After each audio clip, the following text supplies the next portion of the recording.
Broadcasting from Millennium Student Center at the University of Missouri, St. Louis, and online at umslradio.org. We are the voice of UMSL. We are UMSL Radio. The opinions expressed on this program are the views of the host and not necessarily the views of the University of Missouri St. Louis or this station. What's up, everybody? Welcome to another installment of the That Science and Nature Show. I'm your host, Jeremy Howard, and joining me this week, as always, the Queen of Tarantulas, Becky Hansis-O'Neill. How's it going? Microbe Master, Webster Heffern. Hi, everybody. And a special guest this week, Ketra Oketcho. Hi, everyone. How are you doing, Ketra? I'm good, thank you. I'm doing well. Awesome. So, Ketra, this is your first time on the show, so welcome. Thank you. If you could maybe give the audience a little overview of who you are here at UMSL and what you do generally? Yeah, I'm a PhD student. I'm in my third year right now. I'm doing a PhD in biology, and my major is cell and molecular biology. And right now I'm looking at the interaction between plants and viruses. Nice. And do you have a certain organism you work with? Yes, I work with a crop called cassava, which many people know as tapioca. And I'm looking at the cassava mosaic virus, which specifically attacks the cassava plant. Very cool. Awesome. We have a great show for you today. We're going to talk about climate change being addressed through comedians and comedy. We're going to talk about something very interesting being grown in the lab, and we're going to talk about a universal antivenom. Topic of the show this week is going to be about technology and laziness / is it making us dumber, as opposed to the benefits that technology gives us. And we'll do outside of science as we always do. But first, I want to apologize for not having a show last week. I unfortunately got food poisoning, so we didn't end up having the show with George, which is being rescheduled for later in the semester on science education. So look forward to that at the end of April. But I hope not to have food poisoning the rest of forever. So yeah, that's all I have to say about that. Okay, we'll dive into the news now. All right, first story. This comes to us from The Conversation, and this is a really long title that I'm not going to read out. But basically the idea is that in the United Kingdom, there's a piece by Jo Brand. She wrote, she's a science communicator over there, and she wrote all about how potentially we can use comedians to translate more serious science topics such as climate change. So it's no surprise, or at least the four of us are very aware, climate change is a very serious issue. There's a climate crisis, quote unquote, so to speak, that is, causing a lot of problems in terms of weather and economic disparity in other countries and just environmental problems, et cetera, et cetera, et cetera. The list goes on and on and on. But we find that from the article, a lot of people don't seem to just listen to general scientists in terms of receiving the message. So one way to sort of get these ideas across a little more poignantly is through comedians, because as the article describes, comedians can kind of say and do things that we as scientists cannot. It's not saying that we can't physically do them. It's just if we do them, the public will not look at us the same, or we will sort of lose credibility. So did we have immediate thoughts on this idea of using comedy to get more serious science issues across? I think it depends really whom you're targeting. I think politicians, more importantly than just about anybody, need to hear the message. And if the comedy is just kind of reaching, say, an already anti-climate change base, and if it's only reaching people who are already going to be voting in a certain way and people who are already going to be behaving in a certain way, it's not necessarily making that much of a difference. The comedy really has to be hitting where it counts in terms of swaying votes and swaying policy. So you think it's less about what's being said and who it's being said to?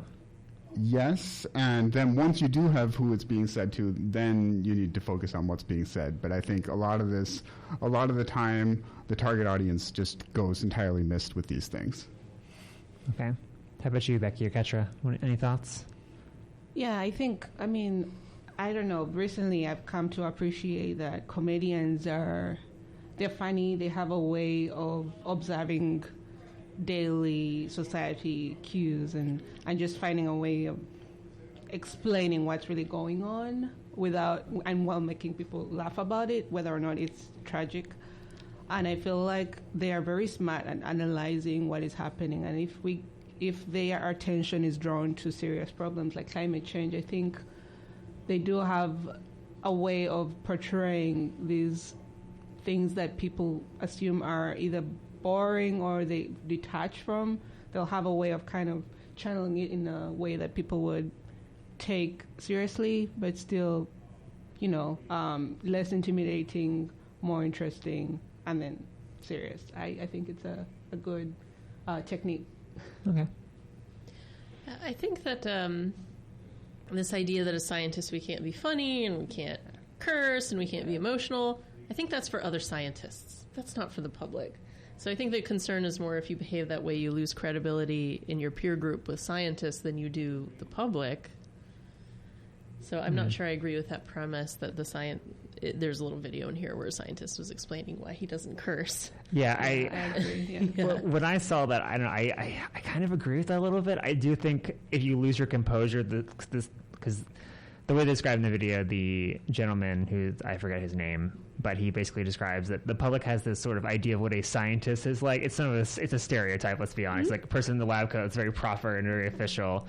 Yeah. But that mentality is sort of a calming presence, if you will. They'd be like, okay, the scientist is telling us not to panic because they're a scientist. They're very, stoic and put together, even though in reality we should be panicking about the climate change, disaster that we're snowballing towards more and more and more. And the comedians can kind of, cut through all of that and just go say, like, we're screwed. Yeah. Yeah, I think we're maybe overselling ourselves, and then people see us as a calming presence. I agree. I think so. Because they're not listening to us. Do you think they see us as like an angry presence or like a discomforting presence? Just not any presence, really. Okay, a lack of presence. Yeah. I don't really trust scientists very much. Yeah. People, and I think that if anything, scientists should be more relatable, more down to earth, more using things that people, so that still show that you know what you're talking about and you can be trusted, but also show that you're also a human being who goes home and has, hobbies and does all these things. So they feel like, oh, guess what? It's for real, and it's something that we, that we can look at and think about. And yeah. And we curse sometimes.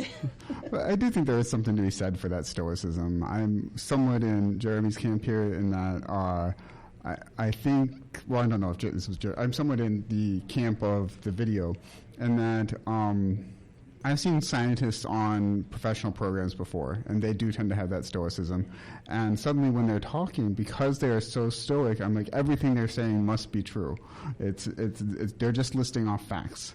And they might not just be listing off facts, but they come across as absolutely just purely factual because they have that stoicism to me. And this terrifies me because I see people sometimes on the news for an interview that are saying insane things, but because they sound calm, it sounds reasonable. Yeah. But so there you go, though. The calmness does come across as reasonability. Yeah. Right.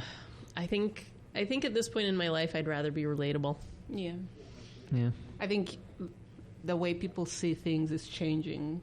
It probably used to be a certain way, but I feel like there's so much changing with the way people perceive different things. I mean, comedians are now, hosting shows like at the White House or things that, would never happen in history, and now it's actually acceptable. So I think the way people perceive people in power is just changing, and we should too. I do think the comedians will do a good job. Oh, yeah. I mean, comedians are always a good time. Yeah. As long as you find someone that kind of like suits your style. Because like certain comedians aren't for everybody. No, yeah. I'm not saying they shouldn't exist. I'm just saying that everyone kind of has their take or their flavor of comedian or comedy. Yeah. But what about just using comedy in general to get across science points? How do we feel about that? Oh, I love it. True Facts is one of my favorite series, and that's hilarious. And then sometimes they get into some pretty hardcore research. Mm-hmm. For folks that haven't seen that, it's a YouTube channel, True Facts, and then there'll be an organism, and they're hilarious. They're not safe for work, but they're hilarious. Nice. How about you, Webster, Ketra? Any thoughts on comedy and science meshing well? I know sometimes when I'm like posting about something scientific, I will add a little bit of flamboyance and almost humor to it, humorous sarcasm to it. And I don't know how well that comes across, but to me it feels like it's going to come across more effectively. Mm-hmm. Yeah. I think being creative in a way that I mean, I feel like scientists are constantly talking with each other, and they have all this way of understanding things. But when you have to talk to, when it comes to it, and you have to sort of transfer this knowledge to someone who might actually make decisions like voting or whatever, it takes a little bit of not just creativity, but kind of, I don't know, retuning your language and being able to reach someone. And I think comedy is, because we see how comedy has kind of taken a turn and become very popular for how people just communicate, even with social media. I think it's a necessity right now, honestly. I feel like it's more than just an option. I feel like it's, if we want to keep up with what's going on, we need to tap into that. I saw a paper, and the title was a paper on just, floral development, and the title was when knowing your ABCs is not enough. And I just thought that was funny, but I get what he's saying, but it's funny. And even if I didn't know what he was talking about, I'm like, oh, that's calling my attention. And yeah. Mm-hmm. So I'm curious, the ABC article was about what topic? It was about floral, okay, so it's just about floral, how flower parts develop, and then there's the ABC, genes, whatever. Okay. Right. Okay. Yeah. I gotcha. So it was just saying when knowing your ABC is not enough, because there's more to it behind than just the simple, what we've always known as, you need the ABC. And I thought, that's funny. That's cool. Good. Yeah. That's good.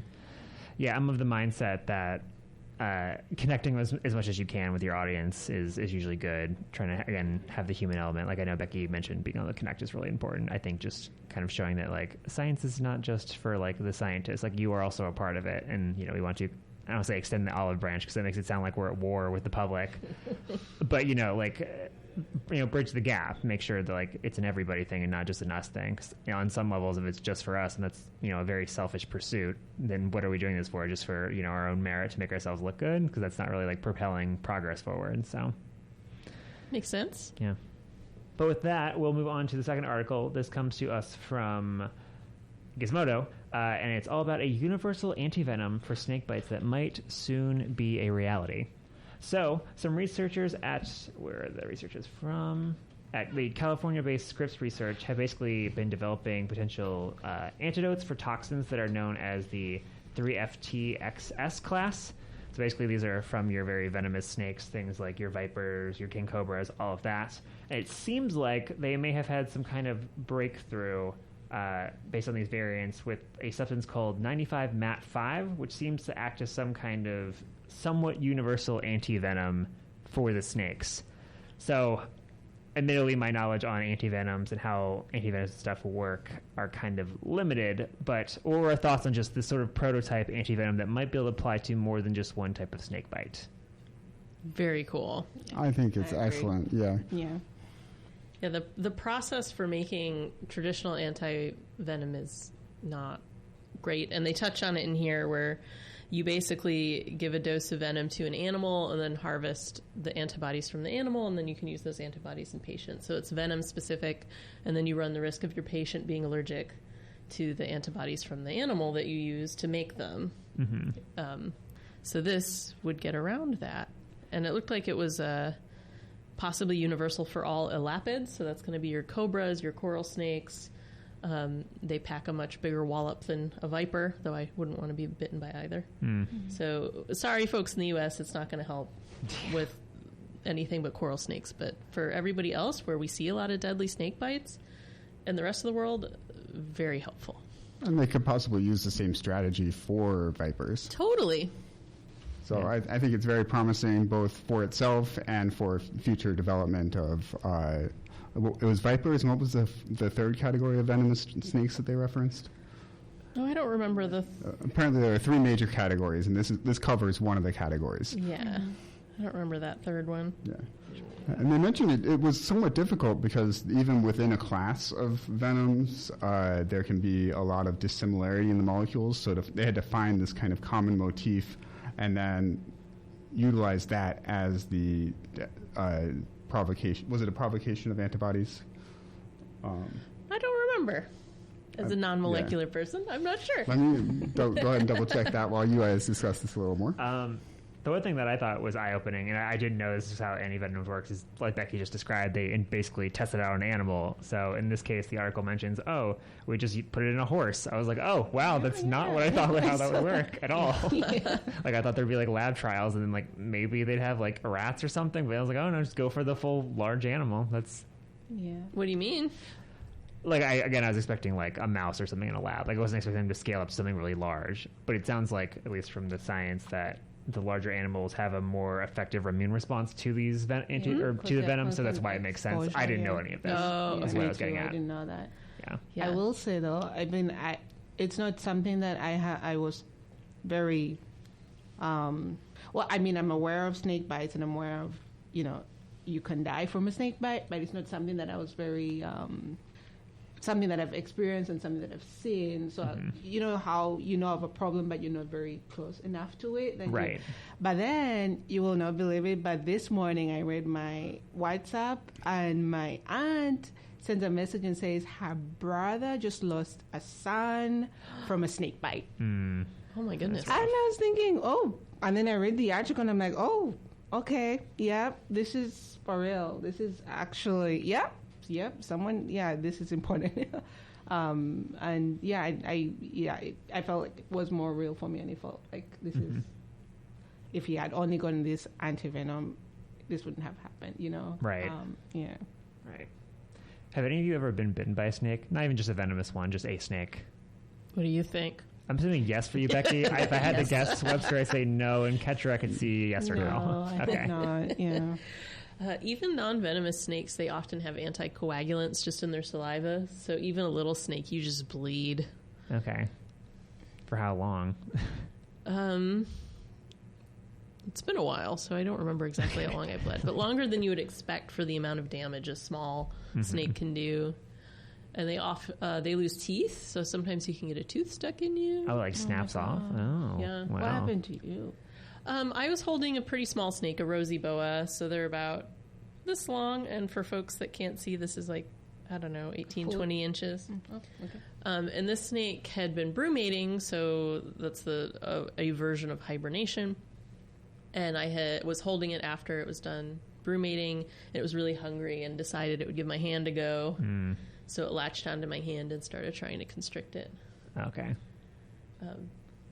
Little snake, so we were able to just get it off pretty easily, make sure there's no little teeth in there, and just wash it. But it's still, even a little animal, it's weird to have something try to eat you. Yeah, it's a weird concept. Yeah, I've never been bit by a snake, just flying squirrels from past research. So that's different, though. That's not like they're trying to eat you. That's like you're holding them and they bite you because they want you to let go and get away because they're rodents. I've read horror stories about squirrel bites. That's no joke, man. Yeah, no, I mean, like, they bite down to hurt you because like I said, they want you to let go, and they don't stop. It's not like bite, like I was like bite, ow, ow, ow, so, yeah. But flying squirrels are obviously smaller than like a groundhog or something like that. It's much larger. Webster, did you figure out the answer? I did. So yes, they took all these different venoms, and then they found the antibodies that were cross-reactive to a whole collection of them. So it wasn't so much that they found the common motif as they found the antibody that was reactive to the that must have been reactive to the common motif, given that it was reacting to every single one. Okay. So they used some kind of bioinformatics search to narrow down antibodies, and then they basically mixed antivenom and antibodies until they found... But they just raised antibodies to all these different venoms. Okay. And then they checked which antibodies were successfully cross-reactive across the class. How would you explain that to my grandma? Oh, goodness.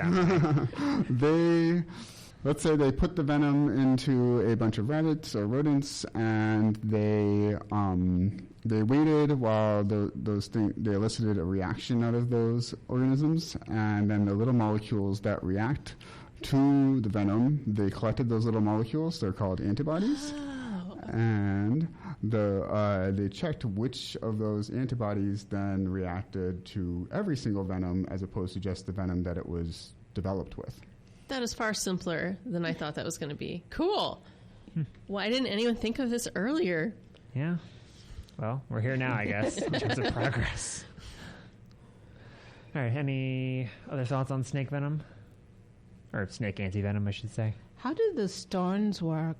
Have you heard of the stone, the black stone, for like venom poison removal?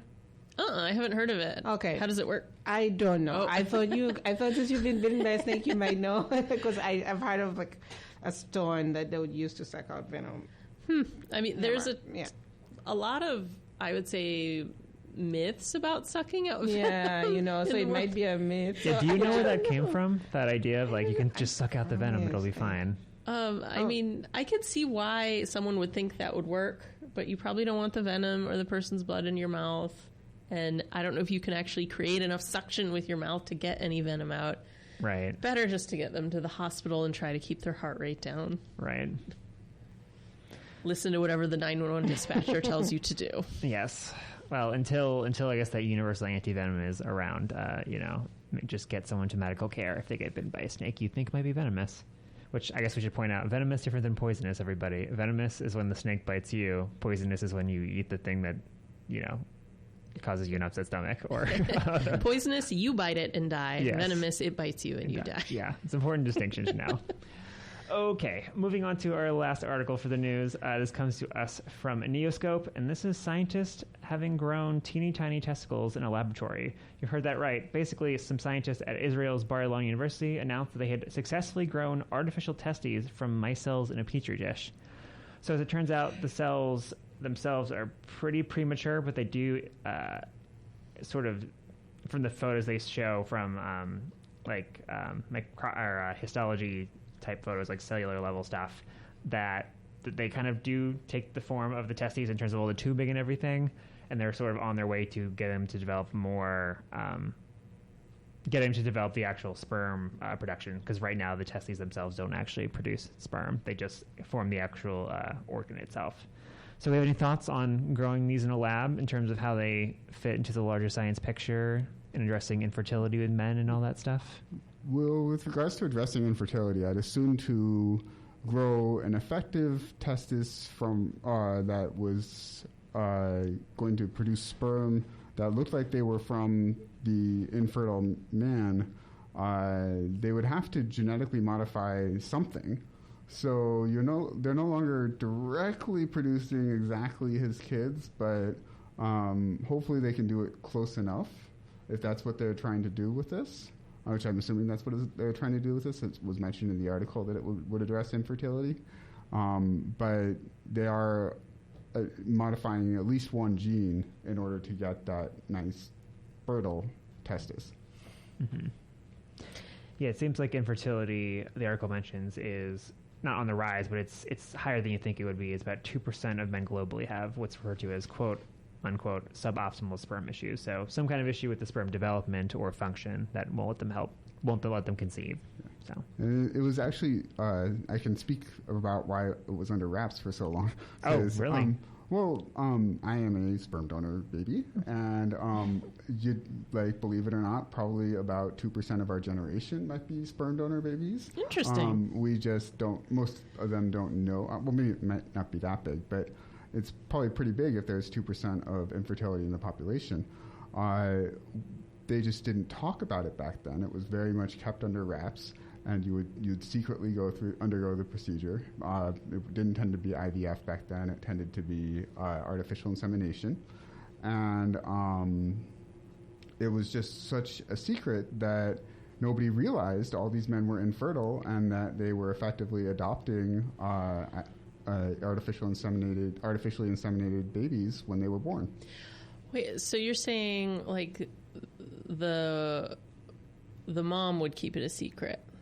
Both parents would keep it a secret from the rest of the world. Oh, okay. So the dads knew that. The dads, okay. Yeah. But it was religiously seen as religiously often frowned upon, and then just kind of socially frowned upon.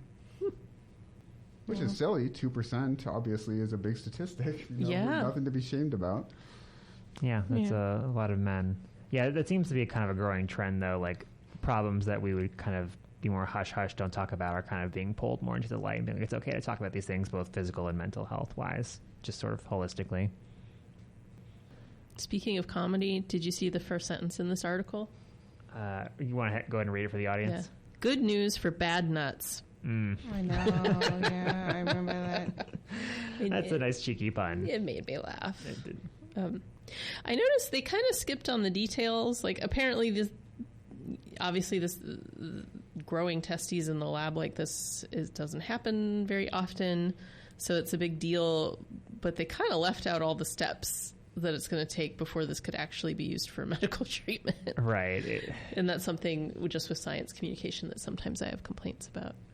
Yeah, in these articles that we cover on the show, sometimes I do feel like we kind of always just tell the audience about the giant leaps that we'd make. Like, for example, with the antivenom, it's like, I'm sure that took forever to figure out all of those like motifs like Webster was describing, and like, you know, that all these can be treated for these different snakes, et cetera, et cetera, et cetera. I can just imagine the amount of lab work that went into figuring all of that out. And we're just like, oh, look, they just made this discovery. Soon it'll be on the market. It probably won't be that soon. Like, it might be years away, but we'll, you know, there might be a news story in like a couple of years being like, it's finally out. But we don't, as the public, see those like incremental steps. We just see the big leaps. Oh, yeah, stuff like this. It takes tissue development. I mean, we think our lab work takes a long time. Tissue development, it's engineering, it's research. It's. I remember when they first grew a human ear on the back of a mouse. Was it? Like, have those yet to make it to market? I don't know. Wait, they grew what on the back of a mouse? An ear. So it's like a Hox gene thing where they mess with the positioning of like the like morphology stuff. So like, for the audience, I guess, there are these special genes called Hox genes, which basically tell your body what is supposed to go where. So like that your arm grows out of the correct arm socket, and you know, that your leg grows out of the correct leg socket, and all that stuff. If you mess with these, you can make, you know, an organism's appendages grow out of the wrong spots. So like the classic example is they mess with like Drosophila flies, and they can make their like legs grow out of their eye sockets. Right, yeah. So I was just curious if that was related at all to the mouse. It would have to be Hox gene modifications in order to get the right kind of organ to grow there, but it was a human ear that they grew on the mouse. Oh. So they actually had to have human genes active in there. Oh, I just found, because this was in the 90s, I'm just looking at the wiki, this isn't like verified, but apparently they had a mold of an ear, and they put cow cartilage on the mold and grew that under the mouse's skin. Oh, okay. That's a very different story than I thought it was. Yeah, so we are in Tomorrowland with our genetic engineering, but it doesn't look like this went anywhere. Hasn't yet gone. Oh, you mean the ear? Yeah. I don't know. I'm beginning to think, why were they doing it in the first place? And, you know, what was it for? It was probably just... Yeah, maybe if you had an ear malformation and you wanted a new ear, but since it was bovine cartilage, could you have an immune response to that ear? Like, is that even... Yeah, that might be pretty useful. bad. Yeah. It just falls right off. I mean, it's just the outer part, right? It's not like the organ of the inside. Right, it's just the cartilage would be cow cartilage. Yeah, I don't think... You think it'd be okay? Yeah, I think you'll be fine. Okay. Well, I'll look it up next time if I need an ear cartilage replacement. Let's hope not. And with that, we're going to take a short break, and when we come back, we'll be talking about technology and laziness. Stay tuned. Hi, I'm Dan Girth, Director of Student Services in UMSL's Honors College. And I'm Lana Jabbar, biology major, class of 2026, and a student in the Honors College. And we're here to let you know that even if you're already a student at UMSL, it's not too late to become part of the Honors College. That's right. If you have 4 or more semesters left and a 3.2 GPA, you can still earn the Honors Certificate. As a student, my favorite part of the Honors College is the community and all the events they host every semester. For me, teaching honors classes is always the best part of my day. I love being in small discussion classes, helping students learn from each other's perspectives. If you like small discussion classes and writing more than standardized testing, please apply to Honors. To start the application process, you can visit the Honors College online or just call Dan at 314-516-7197. We hope to see you next year. Now we're back, and now it's time for Topic of the Show. This week, we're talking all about technology and our relationship with it, society's relationship and all of that, and how it might potentially be making us lazier and or dumber. So every year in January, there is a conference called CES, and that's the Consumer Electronics Show, where they show off a bunch of like really cool, fancy, futuristic tech to the audience about like what the future might look like in terms of like how we interact with technology and how it might make our lives easier. Technology does a lot of cool stuff but also it can kind of, we kind of take it for granted. It may not be always the best thing for us, despite we thinking it's the best thing for us, if that makes any sense. So I thought I'd start out the conversation, and I'll rope in more of the CES stuff in a little bit, about our relationship with technology and how does that look like for each of us? And we can talk about society at large also, but how much do you interact with technology on your day-to-day basis? Let's start with that. Too much. Too much. You give me a number. No, I'm kidding. No, I'm sure it's hours on my phone. It's really a bummer. Well, what are you doing on your phone? I do a lot of mindless scrolling on my phone. Okay. Technology. I do way too much texting. So. Yeah, there's a lot of mindless scrolling with Becky. There's also a lot of messaging. I also just have a lot of apps for a lot of random stuff that I will admittedly open if I don't need to. I'm like, let's check this thing. Oh, all right, well, that thing is checked. There's nothing new with that. Let's check this thing. Open it. Like, I open a lot of apps just for no reason because I'm goofing off on my phone. I feel like there could be a whole conversation about smartphones in general that we're just pretty much attached to them. One of the supplementary articles in the show notes that I had just covers this idea of like it's not FOMO, but it's like close to FOMO. It's like basically fear of missing out on your smartphone not being on you. Like, what am I missing out by not being like dialed in and not having be able to check my messages and my apps and my notifications and all that stuff? So yeah, do you think the smartphone's like the biggest offender for everybody, or do you have other ways you use technology a lot, or maybe too much? GPS. Yes. I mean, I used to use GPS from where I come from Uganda. I never use GPS. You just use landmarks and you find your way. But here, I can't find a place without GPS. Mm-hmm. And which is funny because I thought it's a necessity, but I have a friend who I've just learned doesn't use GPS, and he's not even from St. Louis.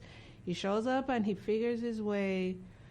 The first time he might use GPS, but after that he's like, no, that just means this route and that route. It's like, oh, look at that. It's possible.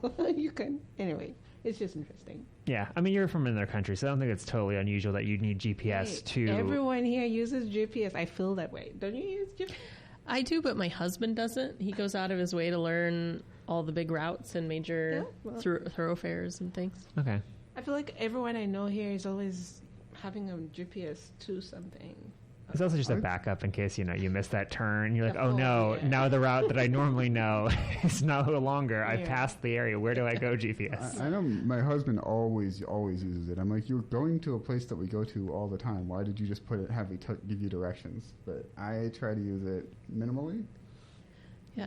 I used to not use it because I never had a smartphone through all my undergraduate. That's how old I am. But, I'm worried my hippocampus has atrophied.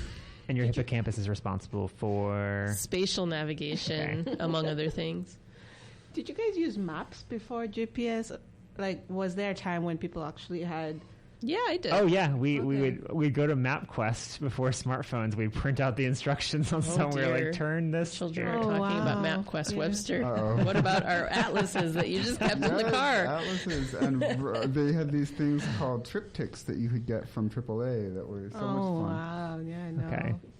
Yeah, I find it hilarious that I study like spatial navigation and navigation to animals, like my bees, and yet I use a smartphone consistently to spatially navigate.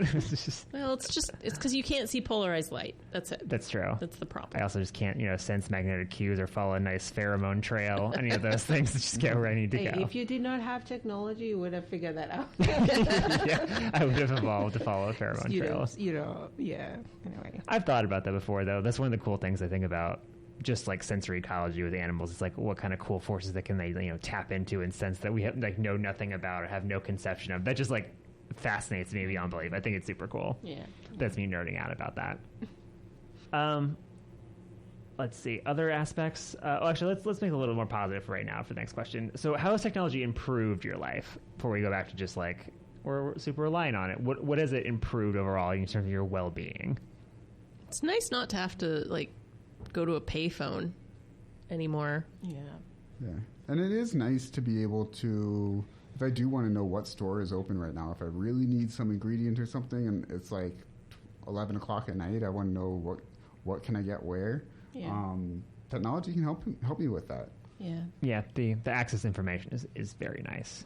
It's also nice to not have to go from store to look for a specific thing. You can just go on the internet and find it and order it, and it will come to your door. That is a luxury, guys. Right. Just not where I come from. Like, that is amazing. I just think Americans are so lucky or spoiled. I don't know, but yeah, I mean, it's nice. Yeah. One day Amazon's going to take over everything, so it may not be lucky for much longer. Oh, yeah, that's true. Yeah.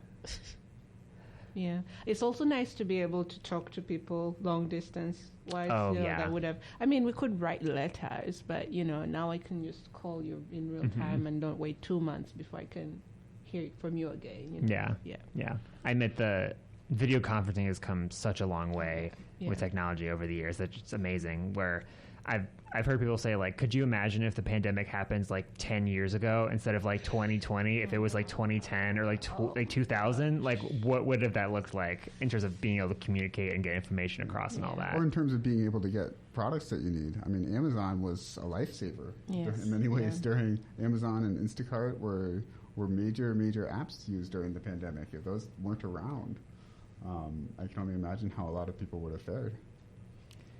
Yeah. I guess, for lack of a better way to describe this, I'm grateful that the pandemic happened when it did in terms of where we are technology-wise, because we had those things in place, even if, the pandemic was absolutely terrible and a horrible thing to go through as a human race. But in terms of, like, having, like, video conferencing and be able to connect with people and all that stuff, that was really nice. I can't fathom what it would have been like in, like, 2010 before, like, we had all the stuff. Yeah. Oh, yeah. Business would have totally shut down. That would have been strange. Yeah. Well, I don't know what did we do in the past pandemics in history. I suppose we weren't having to. Well, I mean, what happened when there was like, I don't know. We're looking at Becky and Webster like they've been through. This one was 100 years earlier. I mean, we're not that old. I mean, I'm trying to think. Business was so different back then. It was 100 years earlier. It was much more agricultural. It was kind of. I don't know what percentage of the economy was agricultural back then, but now it's like 1% to 2%. Yeah. And I'm sure back then it was teens to 20s, if not larger. So that fraction of the economy wouldn't have been affected so much business-wise by the pandemic. That's true. Delivering the goods, I'm assuming, I know they wore masks. How the stores worked back then, I have no idea. And how they had their business meetings. Yeah, you're kind of right, because, again, I was in a place which is predominantly agriculture, and we did not suffer from the pandemic the way other countries did. In fact, we used to joke about like, maybe they sent us the wrong one, because we really weren't getting sick. But it's true. The way people interact was not the way other places were interacting. So, there was no big impact because of just, That is interesting. Yeah. So that was even noticeable. Okay. Yes. Yeah, it was. Yeah. Interesting. So I thought I'd highlight some just random things from CES. I guess we could talk about if these things are like necessary or they're just like weird tech things that exist for the sake of existing. So it's some interesting things that came out of the Consumer Electronics Show. First is an at-home UTI diagnostic test. I guess there's a company called Vivu that has developed some sort of like tech stick to basically test for UTIs. Super helpful. Yeah. It's not on the market yet, but it's a prototype. That would be very helpful for women. Yeah. Let's see. Next, another thing, there is a Best Smart Home Eureka Dual Washing Bot, which is basically a washer, dryer, and robot vacuum and robot mop all in one. Ooh. Is it cheap? I'm sure it's not, because it's on the cutting edge. Yeah, I can't even afford a Roomba. Yeah. Are Roombas really that good? I don't know. I have a lot of dogs, so I'm not going to risk it. Roomba versus dog hair. I feel like I was thinking Roomba versus dog. I don't know if that would be so well. Yeah, Wallace bit a Roomba once. That's why we didn't get a second in-laws one. Roomba. Oh, okay. Yeah, I feel like what I mostly hear about Roombas is just that the person will get a message on their phone being like, the Roomba is on a cliff, and it's like on like a half a step or something, just stuck. It can't move. It needs assistance. Yeah, I mean, if a bot like that worked really well, that'd be awesome. I don't like cleaning my house. Yeah. Another thing, there is something called an abode edge camera, which basically is this camera that has a mile's worth of Wi-Fi. So you can put the camera a mile away from your house, and it can connect to your home's Wi-Fi, and basically you can use it as a camera to watch your house. This seems like something people will use for crime. Probably, yes. Yeah. Yeah. But only a mile. I mean, a mile of Wi-Fi around your house, like if you put the camera anywhere, like that's pretty good. That's pretty. Yeah, you're right. I mean, I don't know why you need it. I concur with Becky that crime most likely will be the application of this device. You'll know if the government is coming to get into your compound. Yes. And then the last thing they said, there's, I guess, a new sort of flying car or a VTOL. It's a Super Null S-A2, which is a very futuristic-looking flying car. So, I know my friend developed one of the first flying cars. That's cool. Yeah, that was really cool to see. When was this? This was back maybe 2005. Oh, okay. Yeah, very early. Was it like more like a helicopter like this, or was it? No, it was more of a plane. Oh, okay. It was a car that unfolded into a plane. Interesting. Kind of like Batman. But I was going to ask. I mean, if we like had it, I mean, if the time came when we had flying cars, just thinking about the traffic. You know how you coordinate the traffic. Yeah. Like the collision. If you're drunk, driving when you're drunk. You're that much more likely to die in your accident. That's for sure. Is adding a Z-axis really wise here? Yeah. They gotta have like stoplights and all these other things. I just think about like Star Wars or Futurama, or like where there's like you have all the cars in like this one lane in the air because you can't have them just going everywhere. Like flies. Yeah. But interesting things to think about. One of the other supplementary articles just talks about potential like negative effects of technology, things like increased anxiety and depression, less patience with just dealing with problems or things in your daily life, less memory, which Becky kind of alluded to with hippocampus stuff, addiction, and just kind of losing general skills. Do you think, I guess, society at large might have this, or do you think this is happening with society because we rely on technology too much? I see it happen with my parents often. Like there was a statistic cited in the article about how people who tend to look things up more on their phones also tend to overlap with those who are not as analytically minded and are more intuitively minded. And what is the difference? Where analytic, you're going to patiently think through, okay, these are the facts of the situation, and this is how I solve a problem using those facts, as opposed to, this is my gut instinct for what the solution to the problem is. It must be this. And I've seen my mom go more intuitive and less analytical than she used to be. And a lot of that might be just career shift over time, but I think a lot of that has to do with her use of technology. Where she used to love to recollect facts and remember them correctly, nowadays she pulls out her phone for everything. And so she's not used to thinking of a bunch of facts at once because she doesn't have to. She can just always look up everything one by one by one. I will admit I am guilty of this. Some of it's useful when to learn about new things, like in science, when someone uses a word I don't know, I can immediately learn what it is. Yeah, that's great. But at other times, I would be like, who is that person? I'll look it up. Yeah, so exactly. Yeah, I'll look it up. I feel like it's the same again for me again with GPS. I have this kind of my philosophy is if I'm in a new place, the best way to kind of get acquainted with the area and community and culture is to just use public transportation. Okay. Because that way you're in touch with things. You have to, ask, you have to talk, you have to look out for a sign. But if you're in a private car and you have a GPS, you're just getting from point A to point B, and you're not getting aware of what's around you. Right. And for me, I feel like the time when I actually saw it was I didn't have my phone, or someone was trying to give me directions to that place, and they didn't have, an address for it. And they said, and you get to this place, there is this gas station. And I'm like, there is?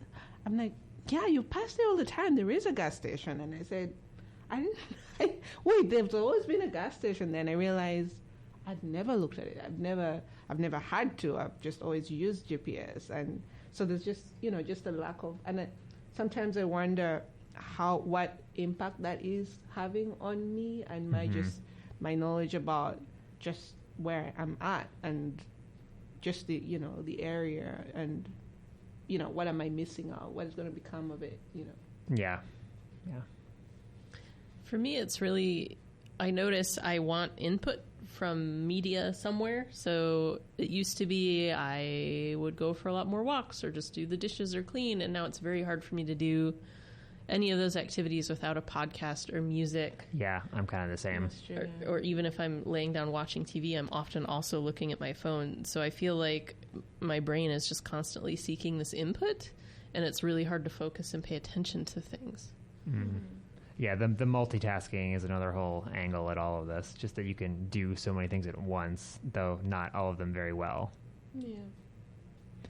I think the biggest thing for me, I don't know if I listed that in the sort of negative aspects of technology, is just the communication aspect, where this is probably the thing I've tried to fight the hardest against, in terms of just using my phone to like text or message people. And I do text and message people because people check it very often, and then, it's easier than having to have them miss a call or whatever. But in terms of face-to-face things, like sometimes I'll be like, we're just going to walk to this professor's office and ask them face-to-face because I can get the information now, and it forces me to communicate and talk and use those skills versus just I'll send an email and maybe in like 3 days they'll respond. So I try to do that as often as possible so I don't lose those skills, even if everything else is eroding away.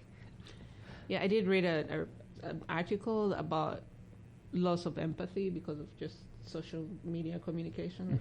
That there's actually well, I didn't read the statistics and all, but they said it looks like the empathy is getting lower and lower because people are not able to do the in-person kind of communication. So just the connection of individuals with each other is getting less, and because of that, even service quality, kind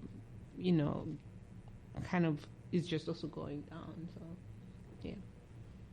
All right, as we're getting close to the end of topic of the show, do we have any thoughts on ways to sort of maybe combat, so to speak, the over-reliance on technology, or ways to sort of break away from it at least a little bit? Well, one thing I used to do in order to break away from my use of a calculator all the time, I would make myself work through mental math as often as I could. And I think that skill has carried over a little bit into anti-technology dependence, at least for things like facts or for things like unit conversions. Sometimes I'll make myself do that in my head. So I would suggest start off practicing doing mental math instead of using a calculator, like when you're calculating a tip, and then kind of build from there. I think, technology is only going to get better and better, and probably going to be lazier and lazier about it. But I think that how I look at it in my philosophy is, if, for example, I'm trying to learn stuff with R, which is a program that I need to draw graphs and all these scientific figures. If I want to learn how to do something, and I know there's a program, for example, someone is encouraging me to use ChatGPT to do it. Like, just ask ChatGPT to give you the code, you'll copy it, paste it, you have what you want. Was that Ray? No. But I keep thinking, but then I won't learn how to do it. And so this is my theory. This is how I do it. If I want to learn how to use R to do my figures, then fine. If I have to ask ChatGPT because it's just faster, it's not going to take me all day to do it. If ChatGPT gives me code, I'm going to read through the code. I want to learn does it mean and what does it say, and then figure it out. Use the technology to help you more than destroy you. Kind of mean. I feel like it's there. It's great. It's getting us where we need to get, but we can make it work for us and not vice versa. We can. If technology helps you get to the goal of what you want to be, then that's what you use it for. But if it's making you not do what you want to do or what you should be doing, communication, then you get rid of it.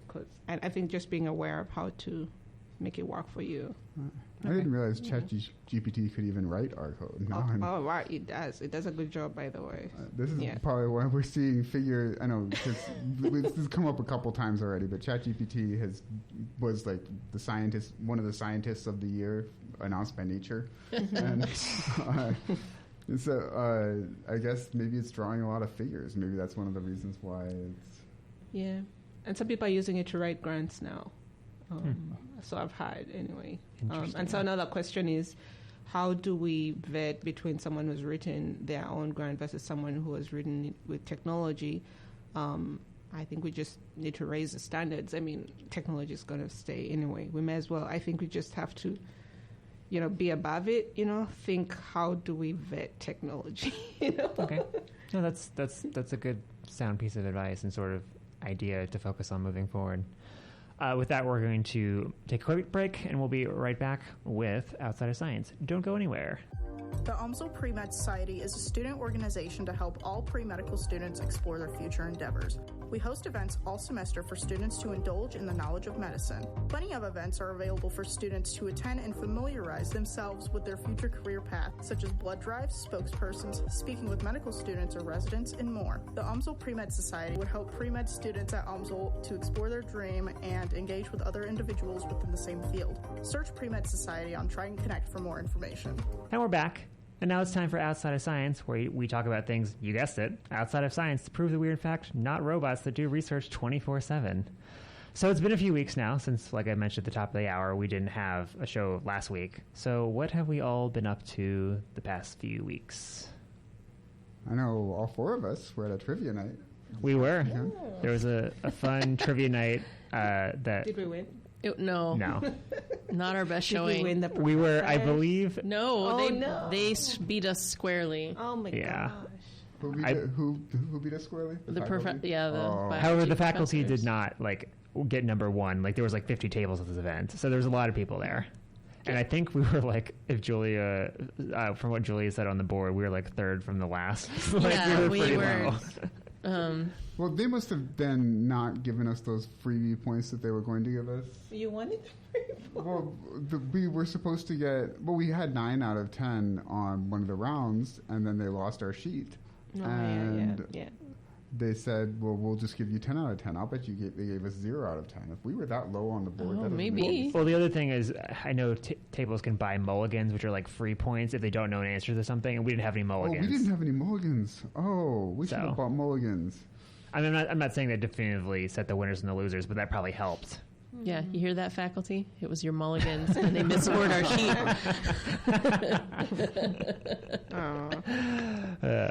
Well, to console us, some of the questions were, you'd have to have been a little older to know. To be fair. A little older and perhaps really interested in books written by politicians. That's true. That was an interesting topic. So, any other things we've been doing?